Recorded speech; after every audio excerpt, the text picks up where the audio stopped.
Unang-una, hindi ko maintindihan kasi ano ba talaga yung kanilang pakay. Anong objectives, anong aim, no?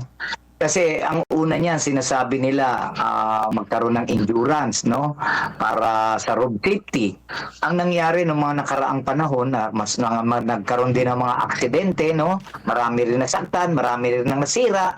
So, natigil yan at ngayon ibinalik na naman nila, no? Gaya ng sinasabi ng organizer natin nila na si Mr. Tolentino, they do whatever na maparaan para maiwasan na yung mga ganun sanang nakaraan. Hindi mo mapipigilan yung mga tao matitigas ang ulo kasi may mga driver talaga na pasaway, no? Kaya nang sinasabi ko. Pero para sa akin, ano,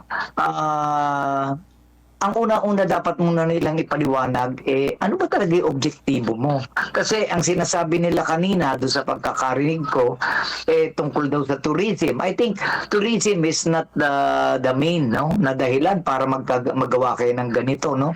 Siguro dapat ang ginagawa nila hindi yung pagtakbo sa kalsada, kundi tumigil sila sa mga bayan-bayan kung talagang gusto nilang ipakita yung kanilang pagtulong sa gobyerno tungkol dito sa mga road safety, no? Kung sa road safety advocate sila, siguro is iyon yung mga dapat nilang gawin, no?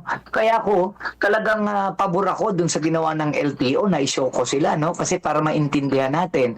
Secondly, dumaan ba ito doon sa mga necessary permits na dapat nilang puntahan? Ano ba ang dinaanang mga permiso nito?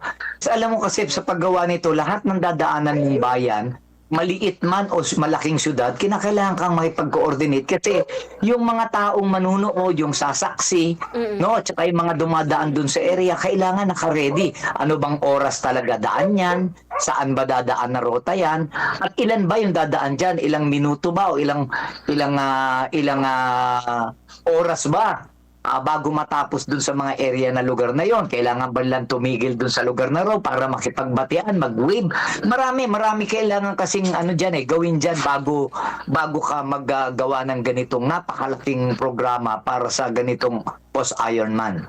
Kinakailangan muna nilang pag-aralan maigi at siguraduhin na magiging maayos at safety yung mga dadalo rito at yung taong bayan na dadatnan nila sa bawat lugar, no? Para sa akin kasi talagang hindi mo mapipigilan, no? Unang-una, alam mo, nung ginangyari ito, I was in Mindanao, tinignan ko talaga. Isa yon sa inikot ko. That's why I go there para tignan kung ano ba mangyayari dun sa area. Alam mo, sa simula pa lang ang dami ng violations. Kaya nga ang una kong tanong kagad, ano ba talagang objektibo nito? Kasi yun ang hindi ko makita eh. Kung ang objektibo nito is para turuan or ma-involve yung taong bayan sa ginagawa nila, makita yung tamang pagmamaneho, dapat hindi ganun. Ang nangyari, karera eh. No, karera, hindi endurance eh, no?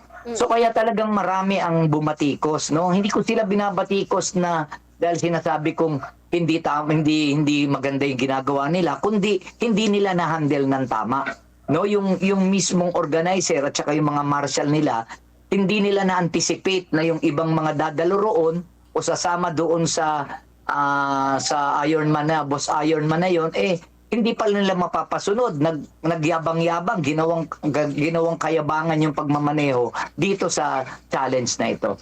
Kailangan muna talagang patigil muna ito, pag-aralan maigi, dapat talagang synchronize, no, yung pag-uusap, lahat nakakaunawa, lahat ng sasali nakakaintindi, at dapat meron talagang pipirmahan na kontrata yung tinatawag natin organizer na kung sakaling maulit na naman sa mga susunod, kung sakaling payagan sila, may mga pananagutan na sila. No, kailangan malinaw yan at yun nga, kailangan talagang kausap nila lahat ng mga LGU na dadaanan nila. Para yung LGU nakapaghanda rin doon sa lugar nila na pagsabihan din nila yung mga tao na hindi pwedeng nasa gitna sila nanonood. I mean, marami talagang kailangan pag-usapan bago aprubahan ulit itong Boss Ironman na plano nila. Kung gugustuhin pa nilang ulitin ito. And siyempre, sa importante sa akin, ako as a road safety advocates, kinakailangan makalaman muna ano ba talaga objektibo nyo. Yung objectives, yung aim. Ano ba talaga? Ang aim ba nito para makapagdulot ng aral sa mga sasali rito at sa mga taong nakakapanood? Yun yung kailangang liwanagin muna nila bago nila ipasok yung programa.